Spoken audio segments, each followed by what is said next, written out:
GoCast. Go. Baik, kembali lagi di GoCast, Broadcast Your Story. Nah, kali ini di segmen kedua, saya tidak hanya ditemani oleh Pak Bur. Sudah ada dua pembicara lainnya, dan tentu saja di sebelah kiri saya ada Pak Nazif Susila. Selamat datang Pak Nazif. Terima kasih, sama-sama. Nazif Susila Dharma. Nazif Susila Dharma ya Pak ya, namanya. Mantan bos saya. Bapak Wali dulu. Selain Pak Nazif selaku Ketua Perpesi Batam, lalu juga memang tokoh di balik kejayaan Kota Batam tentunya. Enggak juga. Yang sudah banyak pengalaman ya Pak ya dengan Kota Batam ya Pak ya. Di sini juga ada Pak Irwandi. Pak Irwandi Azwar ini adalah Ketua ASPPI ya Pak ya, Asosiasi Pengusaha Pariwisata Indonesia Pelaku. Pak. Pelaku Pariwisata Indonesia untuk Dan Kepulauan Riau ya, Pak, ya? caretaker badan apa promosi pariwisata. Badan Promosi Pariwisata Pak, untuk Kepri berarti Pak. Iya, Luar caretakernya. biasa. Terima kasih Pak Irwandi sudah hadir di sini. Baik Sobat GoCast, kita sudah ada 3 pembicaraan luar biasa. Kita sambung Pak diskusi kita tadi tentang bagaimana sih ini pariwisata Kota Batam. Transparansi saja ini dan transformasi tentang apakah benar Kota Batam sebaiknya memang jadi MICE tourism saja atau beralih deh ke vacational tourism kalau menurut Pak Nazif dulu. Terima kasih. Ini nostalgia ya. Iya. Karena tahun 91 saya memang ditugaskan untuk jadi kepala cabang Dinas Pariwisata di Batam. Challenge-nya beda. Iya. Dan apa yang disampaikan oleh Pak Kadis tadi, Pak Bur, 100% is right. Bahwa ini 100% di-develop untuk industrial area. Tapi pariwisata ini hanya faktor ikutan saja. Terus side effect yang berdampak bagi pertumbuhan ekonomi akhirnya ya di samping perdagangan. Memang harus ada satu konsep seperti apa yang disampaikan Pak Bur tadi, beralih kepada vacational tourism, right? Jadi kita harus memahami sebenarnya, dan itu sebenarnya menetapkan hal-hal gitu, beralih daripada konsep kuliner, konsep-konsep lain, itu sebenarnya tidak bisa seketika diputuskan. Not by instinct drive of the leaders over here, tidak dengan keinginan otaknya apa yang terkenang oleh pemimpin, tetapi harus mesti berdasarkan satu research ya dan pemahaman yang komprehensif. What the tourists need exactly from the people around, from the destination around here. Jadi customer center ya Pak akhirnya. Nah, itu sebenarnya seperti apa tadi yang saya dengar juga pada diskusi, apa yang disebut dengan community based tourism, mestinya dikawinkan dengan CBT juga, customer based tourism. Customer based tourism ya Pak ya. This two CBT must be get close and kita bangun develop linkage yang sama. Itu semuanya itu berdasarkan satu konsep research and development. Jadi memang harus ada risetnya Ya, dulu maka ini dari ya Pak itu ya. saya katakan bahwa transparansi dan transformasi judulnya malam ini that was significant, sangat mantap sekali. Dan supaya ini dipahami sebenarnya untuk pelaku pemerintah gitu lah ya. Bukan hanya sekedar ngomong-ngomong. Jadi kontribusi daripada peristiwa malam ini ya disampaikan aja. Kalau mau Mau terima atau tidak, tapi kalau tak terima kebangetan gitu. Jadi konsepnya gitu. Iya Pak. Sekarang saya sudah pulang ke Batam 9 tahun setelah saya retired from the government di Provinsi Riau. I love Batam so much. I love the people around so much. I love the environment so much. That's why I choose Batam to be my final destination before I die. Ya, jadi itu potensi seperti ini sebenarnya orang tahu. Tetapi masalahnya dalam konsep transformasi. Nah, ini mesti diingat. Peran pemerintah disampaikan Pak Bur tadi, that was significant, dan Pak Bur sudah memulainya, memahamkan dengan konsep A3B segala macam.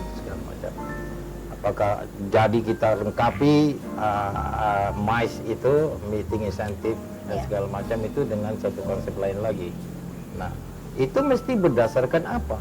Berdasarkan ada satu pemahaman yang komprehensif tentang bagaimana sih yang diinginkan oleh pariwisata, turis yang datang. Turis yang datang. Ya. Itu setengahnya dulu, mungkin bisa dilengkapi. Nah, saya butuh klarifikasi dari ASPPI tentunya. Waduh. Sebenarnya apa sih yang diinginkan oleh wisatawan yang berkunjung ke Batam, Pak? Karena Bapak pasti yang tahu di lapangan. Wah, pasti memang. Salah satu yang ikut menyaksikan mungkin Iya. barangkali banyak juga, tapi ada satu prinsip dasar yang harus kita ketahui bahwa kalau berbicara soal Batam, kedatangan untuk Batam, tentu dari awal konsep awalnya mereka adalah sebagai turis yang akan berbelanja. Berbelanja ya Pak ya? Kita harus luruskan dulu karena dominantly secara umum mayoritas mereka adalah belanja. Belanja mungkin dalam tanda kutip bahwa Batam adalah tempat di mana mereka harus berposisi sebagai turis dengan high expenditure. Artinya dengan pengeluaran yang cukup banyak. Karena apa? Ketika mereka menjadi turis, artinya mereka akan spending. Ketika kita berhadapan, kalau seandainya turis dari Singapura lah mayoritas yang datang ke Batam, tentu dengan nilai tukar duit, ya kan, kemudian dengan nilai belanja yang lebih murah daripada Singapura itu sendiri, ini akan menjadi daya tarik tersendiri. Dan segi efisiensi mereka untuk datang. Katakanlah dulunya tren untuk masyarakat Singapura yang mayoritas merupakan weekend travelers yang kesini yang menjadi penyumbang turis yang paling banyak ke Batam. Kita harus bersaing dengan Johor Bahru. Johor Bahru yang dulunya mereka harus bawa mobil, bawa kendaraan ke sana, tetapi sekarang kita harus manfaatkan bahwasanya ketika untuk menuju ke sana, tadinya mereka harus macetan dulu di imigrasi, harus melakukan checkpoint dan sebagainya, kemudian parkir dan sebagainya. Tapi dengan stimulasi rekan paket, harga tiket yang murah, kemudian mereka betul-betul just bawa tas kosong untuk datang ke Batam, kemudian penuh baliknya nanti. Bukan hanya shopping, tetapi fasilitas yang lainnya harus kita ini kan. Nah, terlepas dari itu, apa yang kita bisa manfaatkan dengan kesempatan ini dulu sebagai modal awal. Bagaimana kita merelasikan sebagai Batamnya dalam promosinya, kita harus juga bisa kompetitif dengan daerah yang harus kita sebagai saingnya kita nih. Iya dong, gitu. Nah, transparansi di dalam service, kemudian informasi-informasi yang jelas. Dan dulunya mungkin kita barangkali tahu kalau seandainya turis datang kemana aja di Indonesia secara umum akan ada yang disebut dengan skin tax. Bapak pernah dengar skin tax? Kalau harganya untuk orang luar ini pasti harganya mahal. Wah ini ngomong masalah ini, ngomong cakap Inggris kan gitu. Ini harganya yang tadinya 1.000 jadi 1.500. Kita harus tinggalkan budaya itu yang kita anggap itu sangat merugikan sekali. Ketika kita mencoba untuk mempromosikan bahwasanya tempat kita juga nyaman, jadikan tempat kita adalah tempat dunia, di mana segala sesuatu informasi bisa dibaca hanya dengan seklik jari tangan. Itu yang terpenting sekali. Dan saya lebih concern bagaimana kita berpromosi dan menerjemahkan promosi itu sesuai dengan apa yang kita promosikan. Mungkin saya tanya Pak Irwan, di peran pemerintah di mana kira-kira? Kalau saya harus memuji pemerintah dari waktu ke waktu cukup baik Pak sebenarnya. Tetapi peran pemerintah selama ini lebih banyak juga didorong oleh peran swasta. Ya, peran Swasta juga memberikan stakes, saham-saham yang cukup baik juga. Dan kalau saya boleh bersuara di sini, sebenarnya pemerintah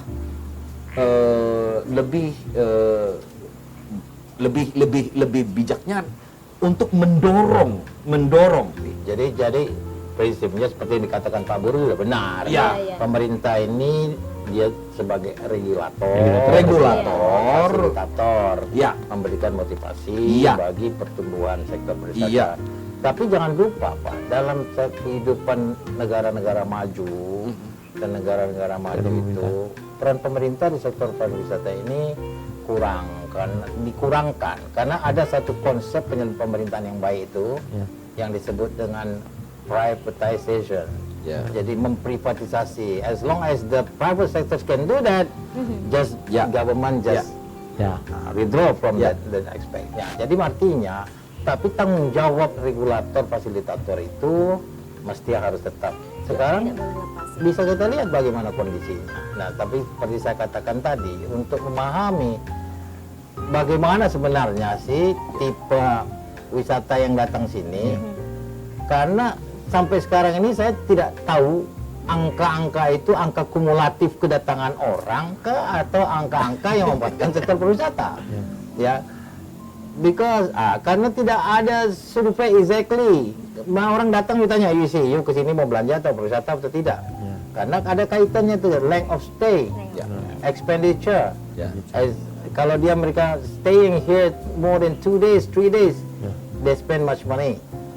Kemudian baru dimensi-dimensi CBT tadi yang bisa kita manfaatkan. Karena kalau memang dampak pariwisata ini tidak masuk ke sektor pertumbuhan ekonomi di lapis bawah, di SME, small and medium scale enterprises, wah kasihan Pak, jadi masyarakat sini jadi penonton ya. Nah itu yang harus dibuat. Contohnya saja, kenapa saya pakai baju ini? Ketika saya ke Jogja, semua toko ini adalah perca-perca kain batik perca-perca ini semua sambung sini, ini jahitannya sebanyak-banyaknya ya Pak, kalau dibuka ini. Tapi nah itu Sesuatu. inovasi dan kreativiti mereka. Harganya murah karena sisa kain.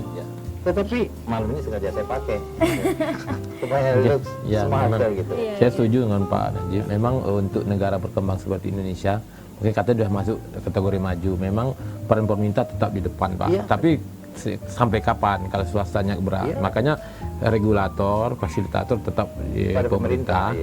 Beransur-ansur dikurangi, ya biarlah swasta di depan. Apalagi soal perizinan, Pak Presiden sudah menyampaikan 1 hari harus siap. 1 atau 2 hari. Dan memang Batam ini KEK juga, kawasan ekonomi khusus yang memang ada 4 sektor Pak yang didahulukan. Industri, manufaktur, pariwisata, pendidikan, kesehatan Pak. Kalau dari aturan yang saya baca nih itu dari aturan. Iya Pak. Itu nanti menyangkut dengan bagaimana itu tadi services image daripada government-nya yang berada di sektor itu, karena tidak tertutup kemungkinan, bukan di Batam lah ya, bukan di Kebri ya, di daerah lain, dia begitu pegang posisi, I'm very important, you should depend on me, sehingga semua pelaku pariwisata harus tunduk sama dia. Aja itu enggak ada begitu. Ya. Bicara soal power nih Pak, pakai wisata. Tadi kan Batam kita bicara soal private dan CBT Pak. Iya. Ini ada tayangan Pak, kita saksikan dulu tayangan yang satu ini Pak. Bicara soal CBT, kita akan fokus kepada community based tourism. Go. Ya. Go. Community-based tourism adalah sebuah terobosan baru untuk menggiatkan pariwisata di berbagai daerah dengan menggandeng kelompok masyarakat hingga berbagai elemen masyarakat dalam membangun destinasi wisata yang berkelanjutan. Tak ayal jika pariwisata saat ini menjadi sektor dengan pelaku industri yang cukup besar dalam menyukseskan kunjungan wisatawan hingga membangun potensi ekonomi suatu wilayah. Bagaimana dengan Batam dalam membangun pariwisatanya melalui community-based tourism?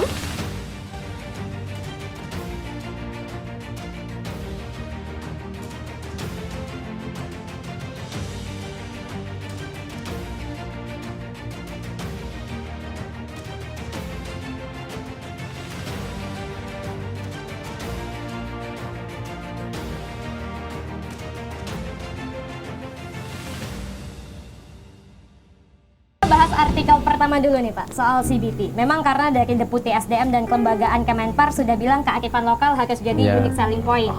Dan Pak Bur bilang nih di artikel tersebut, bukan tidak mungkin Batam akan dipegang oleh kelompok Pokdarwis, CBT. Bisa. Kenapa Pak baru sekarang digenjot Pak? Ini keluar tahun 2020. Itu tadi makanya kita kan dibilang terlambat tidak, tapi kita sudah memulai lah. 5 tahun terakhir sudah mulai, memang tidak bisa mengejar Bali ya Pak Najib ya, seperti orang lain, tapi kita sudah memulai, sudah bagus itu. Jadi kita selama ini Batam memang dikenal kayak high class gitu seperti ini ya, sudah saatnya membentuk kelompok-kelompok sadar wisata. Dulu sudah ada, tapi mati begitu saja gitu. Jadi kita kembangkan kembali, memberikan laluan, memberikan kesempatan kepada kelompok sadar wisata ini, ya sebut tadi apa, CBT, untuk berkembang lebih pesat lagi. Jadi jangan jadi penonton seperti mereka Pak Najib. Jadi jangan kita membangun di kota, sedangkan di daerah, di pinggiran gitu masih seperti ini. Hanya saja mungkin tidak bisa sendirian. Saya sudah sampaikan berkali-kali, pariwisata itu tidak bisa sendirian, harus didukung oleh OPD lain. UMKM kan itu kan ada dinasnya, koperasi ada dinasnya yang menciptakan souvenir seperti itu, menciptakan oleh-oleh. Itu bukan di wisata. Wisata kalau mau jujur di Muara. Tapi sekarang kita nggak masalah ya Pak Najib atau Pak Ir. Kita udahlah sama-sama dari hulu dulu lah. Ya, tapi sampai kapan kita di hulu, di hilirnya nggak ketemu. Jadi makanya dari hulunya ada OPD lain, jalan oleh PU, Kimpras, kemudian oleh-oleh ada UKM, atraksi ada dinas kebudayaan, kita jual, jadi di hilirnya. Makanya pariwisata itu sebetulnya banyak di hilir. Tapi sekarang kan semuanya diserahkan pada wisata. Asal ada kuliner nggak laku, wah pariwisata lah, gitu, seperti itu. Saya lihat, tapi kita terima Pak Najib. Saya banyak keluhan seperti ini. Itu menunjukkan mereka care dengan pariwisata itu. Tak apa-apa, saya informasi atau saran-saran seperti itu saya terima, tapi bareng sama-sama gitu. Di pariwisata itu juga ada 5 unsur kan bukan pentahelix. Ada akademisi di situ, ada bisnismen itu, ada bisnis, ada community situ itu, tapi salah satunya dari sekarang ada anak Genpi situ kan, betul. yang kemudian ada ABGCM ya, apalagi government di situ, punya pusat, pinta daerah, instansi vertikal, kemudian ada media di situ. Termasuklah Go TV seperti itu. Jadi mari sama-sama ya, siapa yang duluan nggak usah, siapa yang bisa duluan aja gitu. Kalau nunggu-nunggu ya nunggu pariwisata jalannya nggak bisa. Kita juga kemampuan kita terbatas Pak. Makanya mari kita ke depan. Mohon maaf Pak, saya ke situ kepada Pak Gubernur yang terpilih nanti, Pak Wali Kota yang terpilih, Wali Kota Bupati yang memang care terhadap pariwisata. Ayo konsep ini sama-sama kita usung. Kalau Batam arahnya kemana, ayo apa prioritas duluan? Mari ikuti yang lain. Pinang dah jelas itu, harus budaya, harus kota budaya, kota adat, itu harus Pinang tuh, karena ikonnya budayanya dari dulu tinggi. Termasuk juga di Lingga sebetulnya. Tapi kan marilah ikon yang kita pakai Pinang dulu. Nanti lama-lama bisa ke alur sejarahnya sampai ke Lingga seperti itu. Kita sudah punya, cuman ya kalau kita tidak bersama, jalan apa adanya seperti Pak Najib ini, tidak punya konsep ya, kadang-kadang kesini, kadang-kadang kesini. Yang penting pariwisata dulu. Makanya nggak punya apa-apa kita. Seperti itulah gitu. Ya memang itu salah satu hal ya. Contohnya kan orang datang ke sini ramai itu, Ya. dan tidak semuanya di hotel besar. Tapi juga ada orang-orang makan di warung-warung kecil, di toko-toko makanan kecil. Nah, kenapa kita tidak belajar daripada tempat orang lain yang sudah membuat itu? Di salah satu destinasi pariwisata, tak usah saya katakan negara mana, itu ada classified of the restaurant. Restoran itu disurvei oleh siapa? Yang kesehatannya, betul. ya customer yang bertanggung jawab tentang kesehatan masyarakat.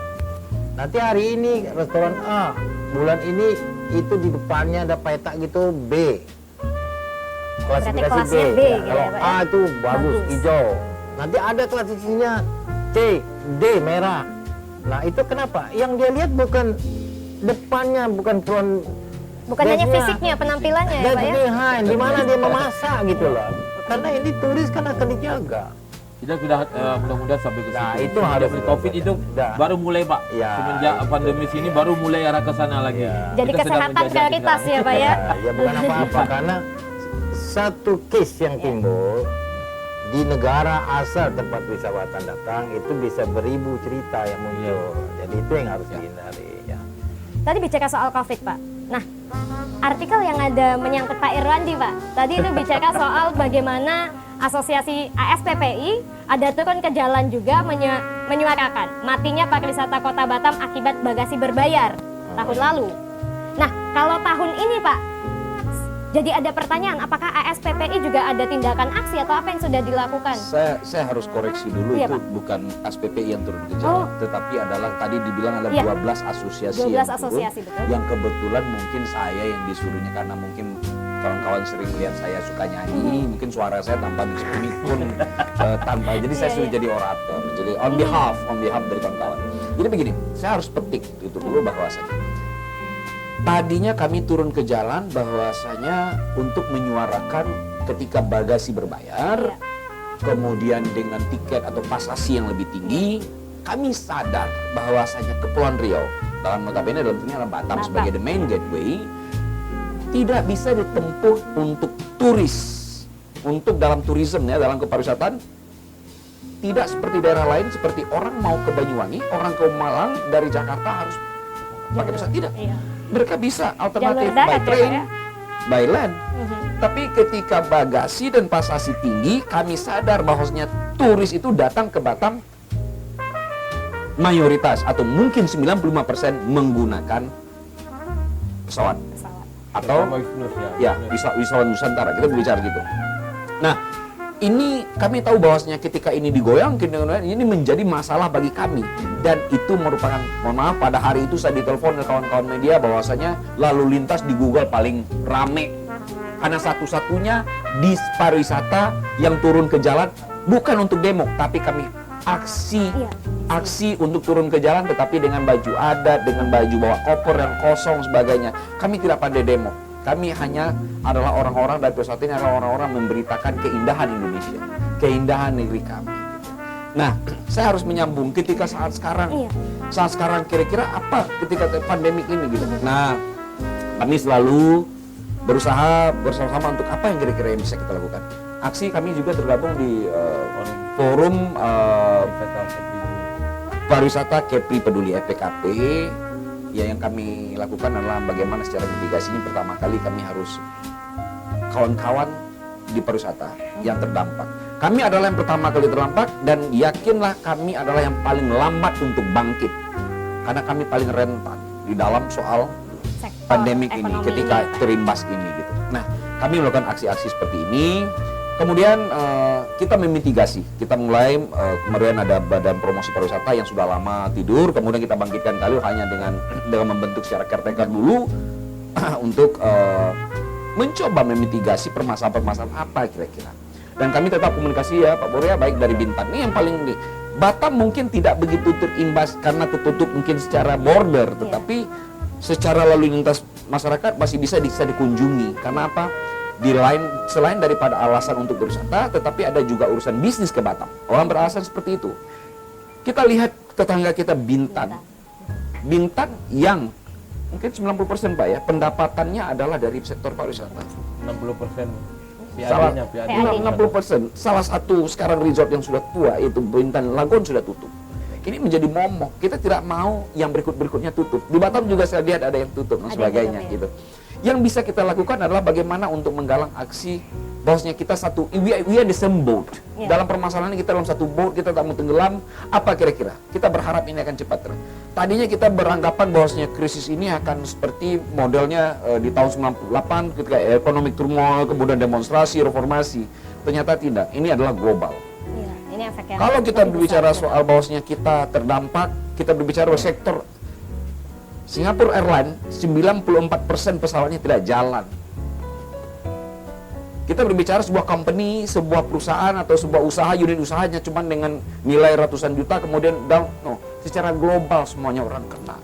Apa yang bisa kita lakukan adalah mari kita sama-sama mensiasati kira-kira kalau seandainya terjadi permasalahan yang sama suatu saat apa yang bisa kita lakukan gitu, di pariwisata. Dan satu lagi mungkin sebelum ini Pak, kami kemarin juga sudah berniat mungkin barangkali karena Pak Najib, Pak Bur dari ya beliau adalah orang-orang senior dalam birokrasi, tolong suarakan lagi apa yang disebut dengan Singapura Johor Riau tadi. Singapura Johor Riau itu kenapa kami berusaha untuk mengangkatnya ketika terjadi permasalahan global atau yang sifatnya lintas border, lintas perbatasan. Ketika berbicara soal Singapura, Johor, dan Riau, secara tradisional ini adalah masyarakat yang sudah terikat dulunya. Mungkin sekarang terpisah oleh batas sebuah negara. Nah, kalau kejadian seperti ini, kalau terjadi blockage, mungkin orang dari Singapura tidak pergi ke Jakarta. Orang Singapura tidak pergi ke Kuala Lumpur. Tetapi orang ke Singapura akan pergi ke Batam atau ke Bintan. Tapi orang Singapura akan pergi ke Johor, tidak ke Kuala Lumpur. So, daerah ini akan tetap menjadi sebuah segitiga yang secara tradisional, secara perekonomian tetap ada tumbuh juga ketika pandemik secara global melanda dunia. Ini yang kita harapkan. Karena kami yakin bahwasanya kalau ini dipertahankan segitiga akan emas semacam ini ya ada Pak ya? tripartite mutual understanding yang oke, kita tidak buka tetapi antara orang Bintan, Batam, Johor, Singapura berlalu lalang karena memang perselisihan persentuhan mereka secara tradisional sudah ada. Ini kami berharap karena ini sangat seismik. Spektrumnya akan sangat kuat sekali untuk masa depan. Kami berharap para pemangku kebijaksanaan dan Bapak mungkin bisa mensuarakan, mendorong ini. Baik, kita tahan dulu nih Pak suara perbincangan tentang segitiga emas karena kita akan kembali lagi setelah segmen yang satu ini. Go.